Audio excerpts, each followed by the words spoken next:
What's up, guys? So we got Paula this weekend, or Fox Raceway, whatever you want to call it. We're getting the return of Eli Tomac, and I want to talk about what his options are next year. Because he said he wants to race, but he's not getting a deal through Star Yamaha. What can he do? So Deegan and Sexton are the defending champions from outdoors last year. That's a lot of pressure. Now, it's going to be kind of weird with Sexton. I'll get into that and how he's going to have to defend when he knows he's leaving the team, but nobody is better at that. And Hayden Deegan, he's the clear favorite, but I'm going to tell you who his most likely competition will be. I am telling you, if you have not tried Nano-Extreme, you really should. This is the best pain solution that I've ever come across. This beats pain pills, this beats ibuprofen. It is non-addictive, other than it works. So yeah, it's addictive in that sense. Nano-Extreme is so good. Try it, use code Cooksey and get free shipping. If you have a big race or event this summer or coming down the road that you want to train for and you don't know how much to train, am I doing enough? Should I do more? What can I do? Click the link below, talk to Coach Rob himself, not somebody from Complete Racing Solutions. You get to talk to the coach himself. Get your 30-minute consultation and straighten out your training program. Precision Transport, the best shipping company in the business. These guys are great. Hit up pretransport.com if you have to ship anything and you use a truck and you're tired of dealing with these companies that constantly jerk you around.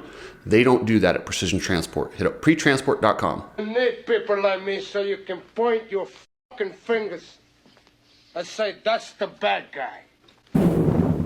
So this weekend, the Outdoor Series kicks off. And yes, it is, and as they'll try and tell you, this is a lead up to the playoffs. It's not. The big championships are Supercross and Outdoors, and as much as I really like the SMX title, it is icing on the cake. It is a little dessert after we've had our dinner. That's what SMX is. I had hoped it would become the most prestigious portion of the series, but it's not. It's just a little bonus. I still like it. But if you ask these guys, what's more important to you, an outdoor championship or an SMX championship? I'd be willing to bet almost everybody would say an outdoor championship. And this thing kicks off at Paula. And I'm telling you, if you haven't gone to a outdoor national or you haven't gone to Paula, you're missing out. Paula it's got some really good areas where you can see a lot of the track. And what you don't get on TV when you're at Paula is how high speed that thing is. It is terrifying. If you win at Paula, you have a lot of courage because you are flying down those straightaways. If you're there, go find one of those high-speed sections and stand right by the track when those 450s fly past there. When you see Tomac, Jet, Sexton, and these guys just going full send, you'll be like, dear Lord, it's terrifying. They're going so fast, and they're hitting these deep ruts. And what's scary about Paula is it is built on a rock quarry. So I don't care how much sifting they do or how much picking off the track they do, rocks surface. Every once in a while, you'll come into a rut that you hit 3 laps before that was perfect. You're flying around this rut, and there will be a volleyball-sized rock right in your line, and there's nowhere you can go, and you have to hit it. How many times have you seen this happen at Paula? It will happen again. Like I said, it's what happens when you build a track on a rock quarry. You know, a big rock got RJ Hampshire last year, caused all his wrist injuries. I hope nothing like that happens again, but it's just one of the hazards you have to watch for at Paula. And I was disgusted that Myron Short got so much heat last year after, RJ hit that rock. That crew does a heck of a job cleaning that track up, but it's built on a rock quarry. You can't blame him or his crew for that injury. That's just what happens. It's outdoor motocross. You get these things like that. You know it's built on a rock quarry. It's just something you have to deal with. So unless they want to move this thing over to Glen Helen, this is going to keep happening. But like I said, I like Paula. I think it's a great track. It's terrifying. They do have a new layout. Hopefully they've slowed it down because, man, I'll tell you, when I was there and I saw those dudes flying past me, it was scary. And the way they launch down those hills, and it's not like when they do it back east where there's that softer dirt. This is some hard packed, like if you go down on this stuff, you're going to have a laundry list of injuries if you crash coming down one of those hills. With that said, what I would tell my guys if I was, in the pits with any of these title contenders, I would say, go for the win if it's there, but do not throw it away at Paula. A podium before you leave Paula is perfect. You don't have to win. You can't win the championship in the first round, but you can definitely lose it. Speaking of contenders, Eli Tomac is making his comeback, and you're going to see an extremely motivated Eli Tomac. It's a bit disrespectful that a guy with his stature can't get a ride for 2026. Eli Tomac feels slighted, and he should. With what he's done and his resume and the speed he showed just this year, it's crazy that he wasn't able to get a deal. But I don't necessarily blame Star Yamaha. They're doing what they had to do. And with Eli saying, hey, hold on, I need some time, I need to wait, I need to see what I'm doing, they had to go get the best riders available, and their budget's used up. I don't know what else you can say. So let's talk about possible options for Eli Tomac. Kawasaki? No. Sexton, Prado, and let's not forget, Tomac's departure from Kawasaki wasn't on the best of terms. Suzuki? Well, with Roczen re-upping over there, Suzuki doesn't have a ton of money. They're not going to spend a ton of money. And does Tomac really want to ride a Suzuki? Roczen's made it look really good, but is it on the level that Tomac wants? And riding these bikes is about comfort. Now, if Tomac were to get on that Suzuki and feel comfortable, yeah, he'd probably sign. But if he got on that Suzuki and didn't feel comfortable, it's a problem. So I think that's still an option, but it's a complete long shot. They'd have to bring in a ton of extra sponsors, probably put him in a different truck than Roczen. And we know how Roczen feels about having competition on his own team. He shut down, bringing in Dylan Ferrandis as a teammate. That was kind of a rude move, but he likes to be the star on the team, and he's going to be pissed if you bring in Eli Tomac. Then you've got the new teams, Triumph and Ducati.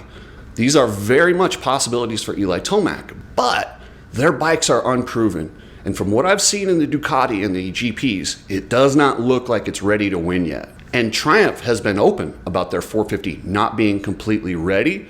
So I think it's a big ask for them to bring in Eli Tomac in a developmental year. He's not in a position in his career where he wants to do a developmental year. I mean, I'll take him at his word. Eli Tomac has said, I will race as long as I think I can win. And if you put him on an inferior bike like a Triumph or a Ducati, that kind of negates that. I think he'd rather stay retired, despite how much money they can throw at him. I don't think it's necessarily all about money for Tomac. Yes, money matters, and he will not be disrespected by Star or any of these teams by paying him really low. He's not going to go race for free, but it's not just about getting a pile of cash. It's about winning races. So Honda is an interesting one. So I had the guy from Dog Balls. He does some shirts and stuff. He reached out to me and said he thinks that Honda will probably clip Jet Lawerence because of all the things that go on, and they'll hire Tomac. I think that's a pipe dream. There's no chance that Honda is letting go of the greatest talent maybe ever in this sport at a young age. He's like 22 years old. You got another 6 years. They just signed him to a giant deal. Jet Lawerence can shit on the floor and nobody's getting rid of him. But it does pose some issues for Honda. Allegedly, earlier this year, there was a truck driver from Phoenix Honda. And the way it was told to me is that this truck driver liked a racist post, and Honda stepped in and said, you got to get rid of him. That is what was told to me. I don't know if that's completely accurate, but it was along those lines. So they took the moral high ground. With the coons. It's easy to take the moral high ground when you're getting rid of a truck driver. Now, getting rid of the greatest talent maybe the sport's ever seen, not so easy. But I have to think the brass at Honda is furious, not only just with what was said last week or, the racism stuff. They're probably furious that this thing even went public. I'm sure the brass at Honda's like, seriously, why didn't you just fire your agent behind the scenes? Why did Hunter go public? They have created this whole storm of problems. And I can guarantee you the people at Honda are pissed. They're like, really? All you had to do is just get rid of your agent behind the scenes, deal with that at a different date, deal with it in secret. Or if Wasserman, wants to go out and publicly blast Lucas Myrtle, let them do it. Why did the Lawerences jump in front of it? It was a really bad move. And I think we're going to look back in the history of this and be like, wow, that might have been the worst PR move that we've seen in our sport, period. Hunter calling Vital and dropping that information and jumping right at the forefront of this entire mess. It was a bad move. Now, hypothetically, and this is not true, if Lucas did the things he was accused of, it's still not a good move to go public with it. Why wouldn't you just let Wasserman handle it? That's why riders pay these agents, is to get in front of stuff like this so they don't have to. Instead, Wasserman just shoved the Lawerences to the forefront and says, oh yeah, here's what you should do, and put them in the firing line. I'll tell you what, if you're a young rider and you see how Wasserman has done the Lawerences and you decide to do business with them knowing this is how they handle their clients, I don't know what to tell you. You get what you pay for there. And man, I cannot believe some of the posts and direct messages some of you guys have sent me. This guy, Ed Gaines. Look at this guy. Why would you send this to anyone? You can be mad at me, you can dislike my posts. Why go this direction? You know you're not anonymous. You know people are going to see this. This affects people's lives and jobs. It's freedom of speech. It's not freedom from repercussions. It is freedom of speech that you can say it, but you can also get fired. You can also be publicly ridiculed. You will not go to jail. That is the freedom of speech. It is not freedom from complete repercussions. You don't get to just say whatever you want without getting backlash. So Ed Gaines, you are an idiot, man. So as much as letting Jet go and bringing in Eli Tomac sounds cool, the chances this is happening are like zero. There is no chance that anyone is going to let the greatest rider that we've seen in this generation go for anything. Short of him committing a serious crime, there's no chance that they let him go. They will come up with something and they'll do something, but it'll be very minor. He'll get a slap on the wrist. He is a cash cow. The series won't suspend him. They need him there. And one thing we know about our promoters is they're greedy. They will do what's right as long as it's right for their money. And sitting Jet out would not be good for their money. So this leaves the Pierre Group. So the Pierre Group has their own set of issues and financial problems, and they are barely treading water and staying around, but they don't have an A rider. I mean, Aaron Plessinger's good. He's going to get you a win. He's a fan favorite. He is great to have on the team, and I think they should have signed him to a longer deal than 1 year. Just on his personality alone and the fact that he did win a race and he's got so many podiums, that should be worth at least a 2 or 3 year deal. Then they've got Tom Vial. Tom Vial has been good. 2 Supercross championships. It's hard to argue that. He didn't win them in dominant fashion, but you don't luck into 2 titles. You just don't. You put yourself in the right situation, things go your way, and you win those championships. This guy has 2 MXGP championships. He's got 2 Supercross championships. He will be good on the 450, make no doubt about it, but I don't see him battling for wins and championships, at least not in the first couple years. So if you ask where I think Tomac's going, I think he's going to KTM. They got a bike, he's gonna ride it, he wants to win. They're gonna come up with as much money as they can. Like I said, their financial situation's rough, but they still keep coming up with the money. They keep making these loan payments and just staying above water, but just barely. And that's not Tomac's problem. He's like, you know what? You sign me to the deal, pay the contract, business, whatever. I want to go win races. Your bike's good. Sexton's proven it's good. Everybody else has proven it's good. He doesn't like that hydraulic clutch, but I think they can make it work. Check out Ride Strapped, goggles, glasses, shirts. Just an awesome company that I'm happy to be associated with. Head over to ridestrapped.com. Alias MX gear, some of the highest quality motocross gear that you'll see out there. AliasMX.com, and I will let you know when the 2026 stuff drops. So Deegs has got that big #1 plate on. I know he had it last year for SMX, but this is Outdoor Nationals. This really means something. And he's proven he can win titles. He's proven he can back up the SMX title. He's got 1 more season on 250s outdoors, and then he's supposed to be going 450. If he wins this, I don't think you'll ever see him on a 250 outdoors again. But the thing about Deegan, he has struggled a little bit when he comes in as the big favorite. He's clearly the gigantic favorite heading into outdoors. But then again, he's so good outdoors, I don't know how he wouldn't be. I think he's going to get it done. He'll probably make it interesting and have some issues here or there. Keep some of these guys close. I think Chance Hymas is going to surprise some people. This dude is good outdoors. They've been just getting through Supercross to get him to outdoors. That's what Hymas has been focusing on. He might be a problem for Deegan on specific days. And I'm glad Levi Kitchen is back riding. I think he's going to race Paula. I don't know. It looks like he's riding. He's healed up. That crash he had in Daytona was disgusting. And I was really worried how long he would be out.